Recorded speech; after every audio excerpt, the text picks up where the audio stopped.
Have you ever felt invisible? Like your ideas didn't matter because you weren't the smartest person in the room, or the most popular, or the one with the best connections? Marcus Thompson knew that feeling all too well. At 22, he was just another face lost in Stanford's hallways, watching his classmates shine while he quietly worked on something everyone considered a joke. But sometimes, the biggest revolutions start with the simplest ideas. And sometimes, those who laugh last are the ones who truly understood the game from the beginning. This is the story of how determination and vision can overcome any obstacle, and how sometimes what seems insignificant can change everything. Are you ready to discover what really happens when someone refuses to give up on their dreams? Hit that like button if you've ever felt underestimated, and comment where you're watching from. Stanford University's engineering building buzzed with the energy of ambitious minds. In the third-floor classroom of Professor James Mitchell's Entrepreneurship and Innovation course, 25 of the brightest students gathered twice a week to present their semester-long projects. The room itself spoke of prestige, with its polished wooden tables arranged in a semicircle, state-of-the-art projection systems, and floor-to-ceiling windows overlooking the iconic campus quad. This was where future tech leaders were born, where billion-dollar ideas supposedly took their first breath. Marcus Thompson sat in the back corner, as he always did, his worn laptop balanced on his knees and a simple notebook filled with sketches beside him. While his classmates arrived with sleek MacBooks, designer backpacks, and the latest tech gadgets, Marcus carried everything he owned in a basic black backpack his sister Lisa had given him for his birthday 2 years ago. He watched as Bradley Harrison commanded attention near the front row, gesturing animatedly as he described his artificial intelligence project to a circle of impressed listeners. Bradley came from old money, the kind that built university wings and had family names etched into stone monuments across campus. His project involved machine learning algorithms that could predict stock market trends with unprecedented accuracy, complete with a holographic interface that looked like something from a science fiction movie. Just behind Bradley, Jessica Chen was setting up her presentation materials, her desk covered with tablets displaying complex neural network diagrams. Jessica had already secured 2 internships at major tech companies and spoke fluent code in 4 programming languages. Her project focused on developing AI systems that could diagnose medical conditions faster than human doctors, and she had already filed 3 provisional patents for her innovations. Tyler Brooks lounged confidently in his chair, his virtual reality headset casually draped around his neck like an expensive piece of jewelry. His father owned a chain of successful tech startups, and Tyler had grown up attending Silicon Valley dinner parties where billionaires discussed their next acquisitions over wine that cost more than most people's monthly rent. His project promised to revolutionize online education through immersive VR experiences that could transport students to ancient Rome or inside the human bloodstream. Amanda Rodriguez was busy networking as usual, moving from group to group with her perfectly organized tablet and business cards that looked more professional than most Fortune 500 executives. She had turned social media marketing into an art form, and her project involved creating AI-powered influencer campaigns that could target consumers with psychological precision. Her presentation slides were works of art themselves, each one designed by a professional graphic designer her family had hired. Ryan Foster sat surrounded by circuit boards and robotic prototypes, his engineering genius evident in every carefully crafted component. He came from a family of engineers and had been building complex machines since he was 12. His project involved autonomous delivery drones that could navigate urban environments with military-grade precision, and he had already attracted interest from several defense contractors. In this environment of technological brilliance and family connections, Marcus felt like an imposter. His project was embarrassingly simple compared to theirs. While they spoke of algorithms and artificial intelligence, neural networks, and quantum computing, Marcus had spent months working on something that seemed almost primitive in comparison. He glanced down at his notebook, filled with hand-drawn sketches and calculations that looked like a middle school science project than a Stanford innovation.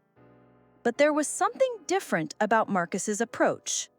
While his classmates focused on complexity and cutting-edge technology, he had identified a problem that affected millions of people daily, something so basic that everyone else had overlooked it completely. His solution was elegant in its simplicity, requiring no expensive components, no advanced degrees to understand, and no venture capital to implement. Sarah Williams, the only student who had ever shown genuine interest in Marcus's work, glanced over from her seat 2 rows ahead and offered him an encouraging smile. She had quietly watched him develop his idea over the semester, and while she didn't fully understand its potential, she recognized the passion in his eyes when he talked about it. Professor Mitchell called the class to attention, his voice carrying the authority of someone who had spent decades in both academia and industry. He had founded 2 successful startups before returning to teaching, and his course was considered one of the most valuable in Stanford's entire curriculum. The final presentations would determine not just grades, but potentially the trajectory of each student's career. Venture capitalists and industry leaders regularly attended these presentations, scouting for the next big breakthrough. Marcus felt his stomach tighten as he realized his turn was approaching. In just 2 weeks, he would have to stand before this room of brilliance and present his simple idea to people who expected the next Facebook or Google to emerge from their classroom. The weight of imposter syndrome pressed down on him as he watched his classmates discuss their projects with the confidence of people who had never doubted their place in the world of innovation. The morning of final presentations arrived, with the kind of California sunshine that made Stanford's campus look like a postcard. Marcus woke up in his cramped dorm room, his stomach churning with anxiety as he stared at the simple prototype sitting on his desk. Compared to the sophisticated technology his classmates would be showcasing, his creation looked like something a child might assemble in their garage. He had spent the previous night running through his presentation, but every practice session only reinforced how out of place he felt among Stanford's elite innovators. The engineering building was packed by 9 a.m., with venture capitalists, tech executives, and alumni filling the back rows of Professor Mitchell's classroom. The energy was electric, the kind of atmosphere where careers were launched and fortunes were made. Marcus recognized several faces from magazine covers and TED Talks, people whose approval could transform a college project into a billion-dollar empire overnight. Bradley Harrison opened the presentations with the confidence of someone born to command attention. His AI stock prediction system performed flawlessly, generating gasps of amazement as it accurately forecasted market movements in real time. The holographic interface danced through the air like magic, and when he finished, the venture capitalists were already reaching for their business cards. The applause was thunderous, and Professor Mitchell nodded approvingly as Bradley fielded questions about licensing and investment opportunities. Jessica Chen followed with a presentation that resembled a medical conference more than a college class.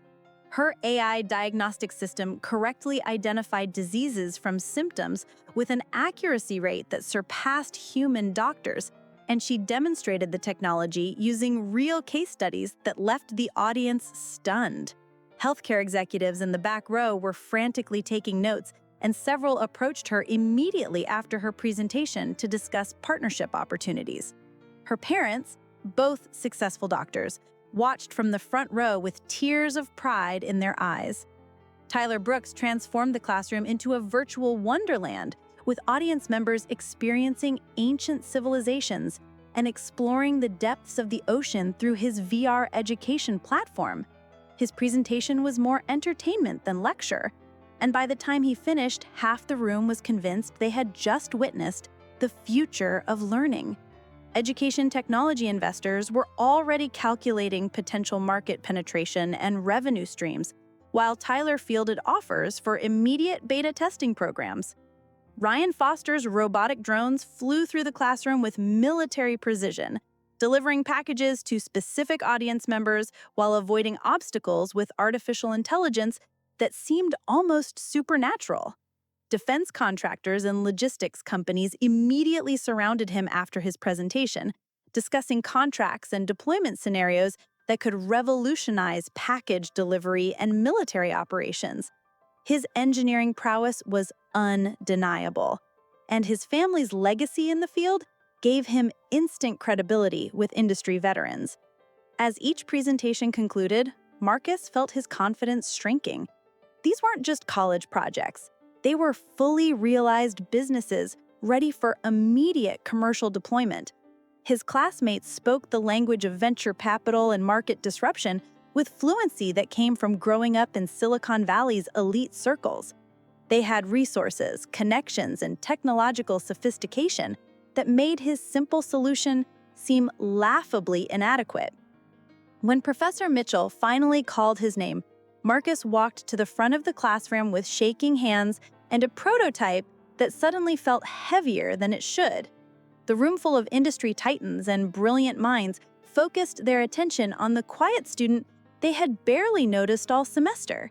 He could hear whispered conversations about bathroom breaks and coffee refills, as if people were already planning their escape from what they assumed would be an embarrassing display of amateur engineering. Marcus cleared his throat and began his presentation with a voice that barely carried to the back of the room. He explained his project's origin, how he had identified a problem that affected millions of people daily but had been overlooked by the tech industry's obsession with complexity. His solution was so simple that it could be implemented immediately, required no specialized knowledge to operate, and cost virtually nothing to produce. The room grew quieter, but not with the respectful attention his classmates had commanded. Instead, Marcus could feel the audience's confusion and growing disappointment. Bradley Harrison smirked and exchanged glances with Tyler Brooks, both struggling to contain their amusement at what they perceived as a waste of their time. Jessica Chen looked genuinely embarrassed for Marcus, while Amanda Rodriguez was already checking her phone for more important notifications. When Marcus finished his presentation and asked for questions, the silence was deafening. Professor Mitchell cleared his throat diplomatically and asked about scalability, but his tone suggested he was simply fulfilling his obligation to provide feedback rather than genuine curiosity about the project's potential. Finally, Bradley Harrison raised his hand with a condescending smile and asked if Marcus had considered that maybe some problems didn't need solving, especially with solutions that seemed more appropriate for a high school science fair than Stanford's innovation showcase. The laughter that followed was polite, but cutting, the kind of academic cruelty that destroyed confidence while maintaining plausible deniability. Marcus gathered his materials with burning cheeks and returned to his seat, watching as the next presenter immediately recaptured the room's attention with promises of revolutionary blockchain applications. He had never felt more invisible, or more certain that he didn't belong among these brilliant minds who seemed destined for greatness, while he struggled to articulate why his simple idea mattered. 6 months after graduation, Marcus Thompson sat in a cramped one-bedroom apartment in Palo Alto, surrounded by prototypes and rejection letters from tech companies that had politely declined to interview him. While his former classmates had landed prestigious positions at Google, Apple, and Facebook, Marcus worked part-time at a local electronics store. using his employee discount to buy components for his project that everyone else had dismissed as worthless. His Stanford degree hung on the wall, but it felt more like a reminder of failure than achievement. The contrast between his reality and his classmates' success was stark and painful. Bradley Harrison had been featured on the cover of Tech Entrepreneur magazine as one of Silicon Valley's rising stars. His AI trading platform already valued at $50 million after securing venture funding from 3 top-tier firms. Jessica Chen had been recruited by Johns Hopkins to lead their artificial intelligence medical research division, with her diagnostic system being implemented in hospitals across the country.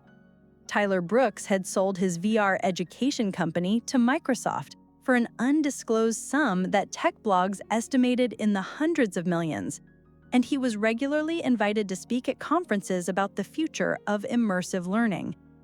But Marcus refused to abandon his idea, even as his bank account dwindled and his family questioned his decision to turn down entry-level engineering positions at established companies. Every night after work, he returned to his small apartment and continued refining his prototype, driven by a conviction that others couldn't understand. His sister Lisa was the only person who still believed in him, sending him care packages and encouragement when his resolve wavered. She had watched him work on this project since college and seen the passion in his eyes that no amount of rejection could extinguish. The breakthrough came on a Tuesday evening in November, when Marcus finally solved the last technical challenge that had been plaguing his design. His solution was still elegantly simple, but now it worked flawlessly, addressing the problem he had identified with an efficiency that surprised even him. The moment he tested the final prototype, he knew he had created something special, something that could genuinely help people in ways that no one else had considered. Marcus spent the next month preparing for what he knew would be his last chance to validate his idea. He used his savings to create a small production run, testing his solution with volunteers who represented his target market.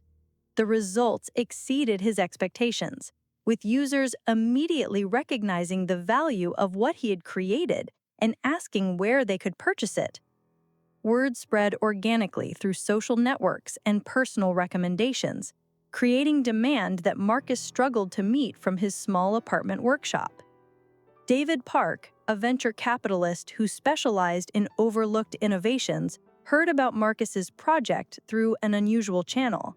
His elderly mother had been using Marcus's solution for 3 weeks and couldn't stop talking about how it had improved her daily life. Intrigued by her enthusiasm for something so simple, David decided to investigate the young inventor who had created what his mother called the most useful thing anyone had invented in years. The meeting between Marcus and David took place in a small cafe near Stanford, a deliberately casual setting that put the nervous entrepreneur at ease. David listened carefully as Marcus explained his vision, not just for the product itself, but for how it could be scaled to help millions of people worldwide. What impressed David most wasn't the technology, which was indeed simple, but Marcus's deep understanding of human behavior and his ability to identify needs that others had overlooked completely. David recognized something that Marcus's former classmates had missed: the difference between innovation for its own sake and innovation that solved real problems for real people. Within 2 weeks, David had introduced Marcus to a network of investors who understood the value of elegant solutions to everyday challenges. The simplicity that had been mocked at Stanford was suddenly seen as the project's greatest strength, proof that Marcus had identified a fundamental need rather than creating technology in search of a problem. As Marcus sat in conference rooms with people who appreciated his vision, he felt a transformation taking place within himself. The shy, uncertain student who had been humiliated in Professor Mitchell's classroom was evolving into a confident entrepreneur who understood that true innovation didn't require complexity. It required insight into human nature and the courage to pursue ideas that others dismissed. His prototype was becoming a business. His simple solution was generating serious interest from major companies, and the rejection that once felt like failure was revealing itself as the catalyst for something much bigger than he had ever imagined. The phone calls from potential partners and investors increased daily, and Marcus realized that his journey was just beginning. Sarah Williams, the only classmate who had shown him support during college, reached out to congratulate him on the buzz surrounding his project. She had been following his progress through mutual connections and wanted him to know that she had always believed his idea had potential, even when others couldn't see it. Her message reminded Marcus that recognition had been there all along, hidden among the mockery and dismissal, waiting for the right moment to reveal itself. The news broke on a Wednesday morning that changed everything for Marcus Thompson and sent shockwaves through Stanford's engineering alumni network. TechCrunch's headline read, "Unknown Stanford graduate sells simple innovation for $2.1 million in cash deal." And within hours, the story had been picked up by every major tech publication in Silicon Valley. Marcus's face, smiling confidently in his first professional photo shoot, appeared on websites that had never given him a second glance when he was struggling to find entry-level employment just months earlier. The acquisition details were staggering in their simplicity. A major consumer goods company had recognized the massive market potential of Marcus's solution and purchased both the technology and his small company outright, offering him a position as Chief Innovation Officer with equity stakes that could potentially multiply his windfall several times over. The same simplicity that had been mocked in Professor Mitchell's classroom was now being praised by industry analysts as genius-level problem identification and the kind of foundational thinking that creates billion-dollar markets. Back at Stanford, Professor Mitchell's morning coffee grew cold as he scrolled through the news coverage, recognizing the shy student who had presented what he had privately considered one of the weakest projects in his 30-year teaching career. The irony wasn't lost on him that Marcus's success contradicted everything he had taught about innovation requiring complexity and cutting-edge technology. He immediately forwarded the articles to his current students as an example of how traditional thinking about entrepreneurship could sometimes miss revolutionary simplicity. The reaction among Marcus's former classmates was a mixture of shock, disbelief, and barely concealed envy.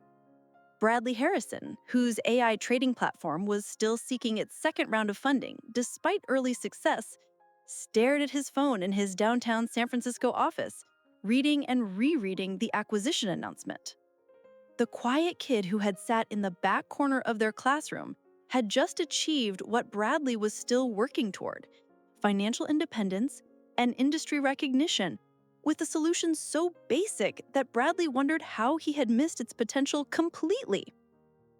Jessica Chen was in the middle of a medical conference presentation when her phone buzzed with notifications about Marcus's success. During her lunch break, she found herself analyzing the market research behind his acquisition, realizing that his simple approach had identified a consumer need that affected demographics her sophisticated AI systems had never been designed to serve.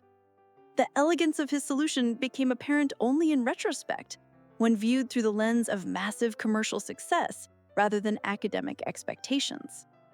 Tyler Brooks received the news while finalizing his next VR project, and the timing felt like cosmic irony.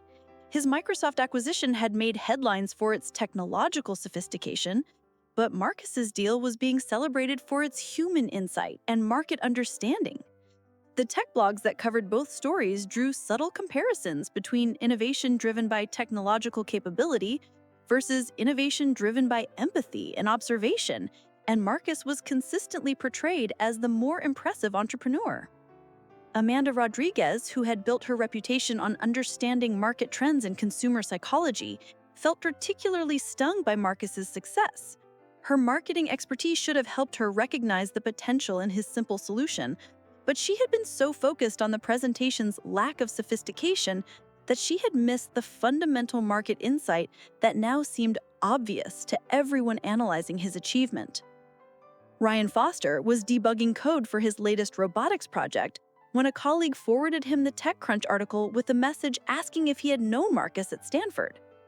As he read about the acquisition, Ryan experienced a humbling moment of self-reflection, realizing that his engineering brilliance had led him to dismiss solutions that didn't showcase technical complexity, even when those solutions addressed real problems more effectively than sophisticated alternatives. The most profound reaction came from David Park, Marcus's investor and mentor, who had watched the transformation unfold from the inside. He had seen Marcus evolve from an uncertain recent graduate into a confident entrepreneur who understood his own value and vision.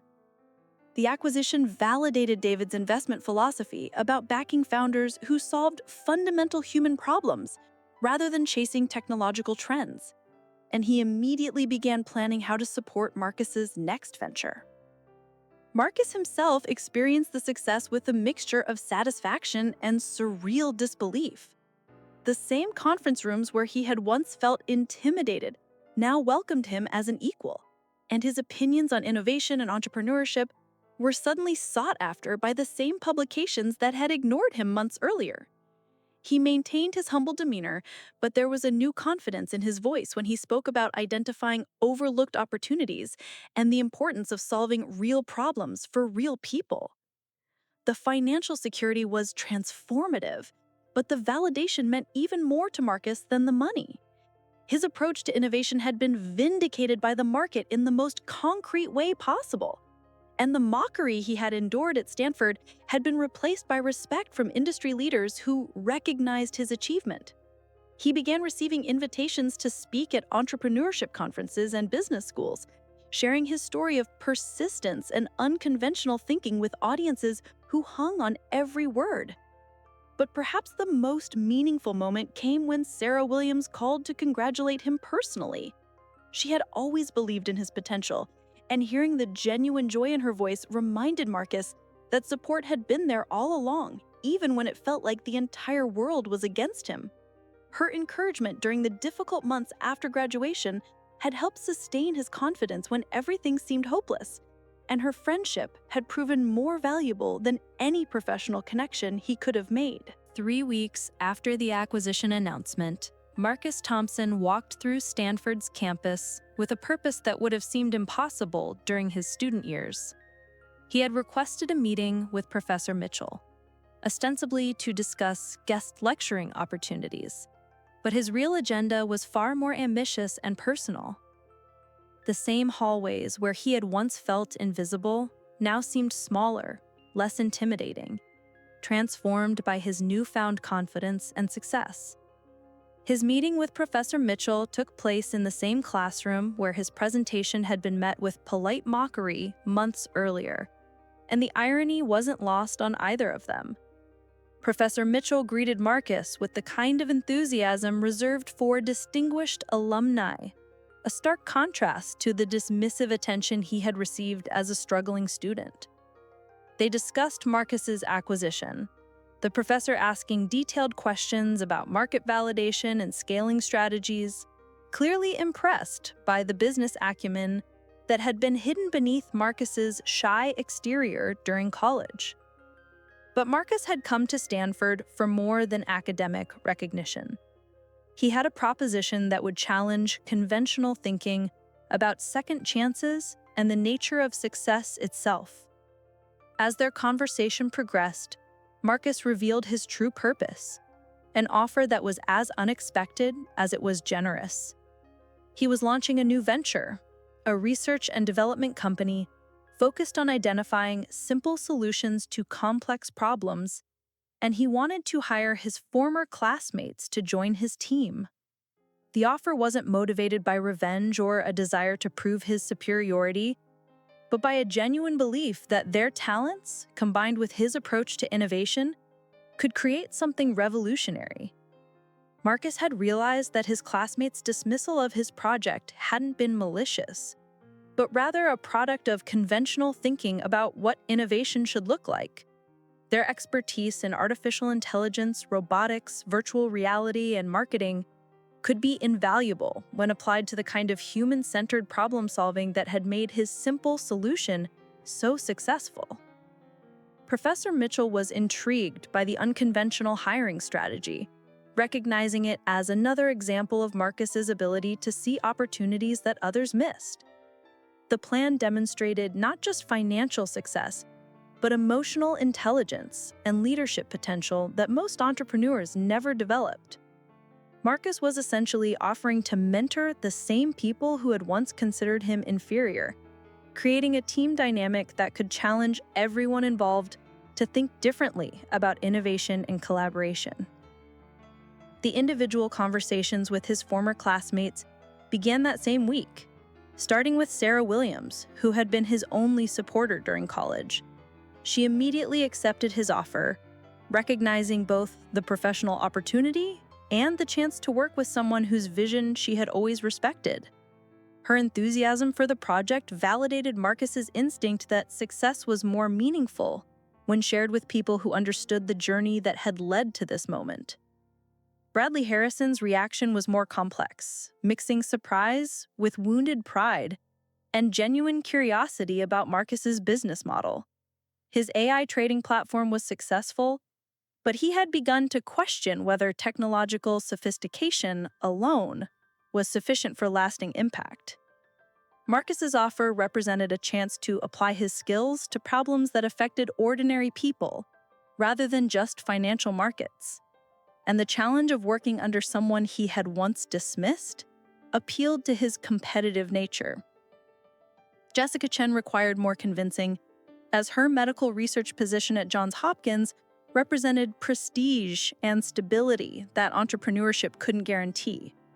But Marcus's vision of applying artificial intelligence to everyday problems, rather than just medical diagnostics, sparked her imagination in ways that academic research had failed to achieve. The possibility of creating solutions that could help millions of people immediately, rather than advancing slowly through peer review and clinical trials, ultimately convinced her to join the team. Tyler Brooks was initially skeptical, having achieved considerable success with his VR education platform and uncertain about abandoning a proven path for Marcus's unconventional approach. Marcus's conversation with Tyler revealed that Tyler had been struggling with the isolation of solo entrepreneurship and the constant pressure to develop increasingly complex technologies. Marcus's emphasis on collaborative problem-solving and elegant simplicity offered a refreshing alternative to the technological arms race that had begun to exhaust Tyler's creativity. Amanda Rodriguez brought a unique perspective to the team, her marketing expertise having taught how to recognize authenticity and genuine value propositions. She had watched Marcus's success from the outside and understood that his approach to innovation could revolutionize how products were developed and marketed. Her decision to join the team was based on both professional opportunity and personal redemption, a chance to align her skills with the kind of meaningful innovation she had initially failed to recognize. Ryan Foster's engineering background made him the most challenging recruit, as his identity was deeply tied to technical complexity and sophisticated solutions. However, his conversation with Marcus revealed a growing frustration with projects that showcased engineering brilliance but failed to achieve widespread adoption or real-world impact. The prospect of applying his technical skills to Marcus's human-centered approach represented a paradigm shift that could redefine what engineering excellence actually meant. The team that emerged from these conversations was unlike anything Silicon Valley had seen before. A group of former rivals united by a shared commitment to rethinking innovation from the ground up. Marcus had created not just a company, but a laboratory for exploring how different approaches to problem solving could complement each other when ego and competition were replaced with curiosity and collaboration. Each team member brought specialized expertise, but they were all learning to see problems through Marcus's lens of elegant simplicity and human empathy. The venture officially launched on a crisp Monday morning in January, with all 6 former classmates gathered in a conference room that Marcus had designed to encourage creativity and open communication. The space itself reflected his philosophy, with whiteboards covering every wall and comfortable seating arranged to promote equality rather than hierarchy. As they began their first project together, the same minds that had once competed for Professor Mitchell's approval were now collaborating to solve problems that traditional tech companies had ignored completely. 1 year after forming their unconventional team, Marcus Thompson's research and development company had become one of Silicon Valley's most intriguing success stories, generating headlines not just for their innovative solutions, but for their revolutionary approach to collaboration and problem-solving. The former Stanford classmates had evolved from competitors into partners, creating a work environment that challenged every assumption about how brilliant minds should interact and what innovation actually required. Their first project together had validated Marcus's philosophy in spectacular fashion, combining Jessica's medical expertise with Tyler's user experience design to create a simple health monitoring device that made sophisticated medical insights accessible to ordinary consumers. The product launched to immediate acclaim, with healthcare professionals praising its accuracy and consumers celebrating its simplicity. Amanda's marketing campaigns emphasized real-world benefits rather than technological complexity, while Ryan's engineering ensured reliable performance without unnecessary sophistication. The success reinforced their shared belief that the most powerful innovations were often the most elegant ones. Bradley's contribution had been perhaps the most transformative, as his artificial intelligence expertise was redirected from financial prediction to pattern recognition in human behavior and needs. His algorithms now helped the team identify overlooked problems in massive data sets of consumer feedback and social media conversations, revealing opportunities that traditional market research had missed completely. The same analytical skills that had made him successful in stock trading now served a more meaningful purpose, helping millions of people solve everyday challenges that nobody else had noticed. The company culture that emerged under Marcus's leadership became a case study in business schools across the country, demonstrating how ego-driven competition could be transformed into collaborative innovation when the right environment and incentives were established. Team meetings resembled brainstorming sessions more than corporate presentations, with ideas flowing freely between disciplines and hierarchy determined by expertise rather than titles or past achievements. Each team member had learned to appreciate perspectives that they had previously dismissed or overlooked. Sarah Williams had become the team's emotional intelligence expert, helping translate Marcus's vision into practical strategies that kept everyone motivated and aligned. Her early faith in Marcus's potential had evolved into a deep understanding of how to nurture innovation in others, and she often served as a bridge between different personalities and working styles. Her role proved that supporting others' success could be just as fulfilling as achieving individual recognition, and her influence on the team's dynamics was immeasurable. The second year brought even greater challenges and successes, as major corporations began approaching Marcus's company for partnership opportunities and consulting arrangements. The team found themselves advising Fortune 500 companies on how to identify overlooked opportunities and develop human-centered solutions, rather than technology-driven products. Their reputation for solving complex problems with elegant simplicity had attracted attention from industries ranging from healthcare to education to consumer goods. Professor Mitchell became one of their most enthusiastic advocates, regularly inviting Marcus to guest lecture in his entrepreneurship courses and using their company as an example of how unconventional thinking could create extraordinary results. The classroom where Marcus had once been humiliated now featured his story as required reading, and students studied his approach to innovation with the same intensity they had once reserved for traditional Silicon Valley success stories. The professor had learned as much from Marcus's journey as his students, recognizing that his own assumptions about innovation had been fundamentally challenged by this quiet student's unexpected triumph. The financial success continued to exceed expectations, with their second product generating even more impressive returns than Marcus's original acquisition. But the team had discovered that their greatest satisfaction came from solving problems that genuinely improved people's lives rather than simply generating profit or demonstrating technical prowess. Each success reinforced their commitment to Marcus's philosophy that innovation should serve human needs rather than showcasing engineering capabilities or business sophistication. The transformation in each team member had been profound and personal. Bradley had learned that intelligence without empathy was merely cleverness, and his work now focused on solutions that considered human psychology as carefully as mathematical optimization. Jessica had discovered that the most important medical breakthroughs weren't always the most technologically advanced ones, and her research now emphasized accessibility and practical application over academic prestige. Tyler had found that the most immersive experiences were often the simplest ones, and his design work now prioritized intuitive interaction over impressive visual effects. Amanda had realized that authentic marketing meant educating consumers about real benefits rather than manipulating emotions. Ryan had learned that engineering excellence meant solving problems efficiently rather than demonstrating technical complexity, and his designs now emphasized reliability and user experience over sophisticated functionality.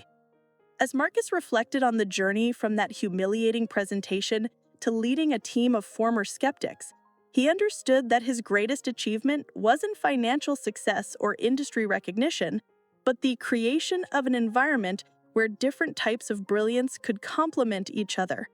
The mockery he had endured at Stanford had taught him empathy for others who felt underestimated or misunderstood, and that empathy had become the foundation for building a team that valued collaboration over competition.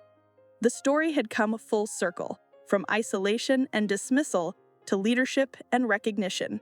But the most important lesson was that true innovation required not just individual genius, but the wisdom to recognize and nurture potential in others.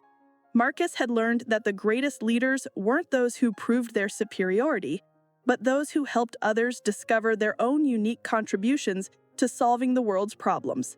His simple solution had become something much larger than a product or a company.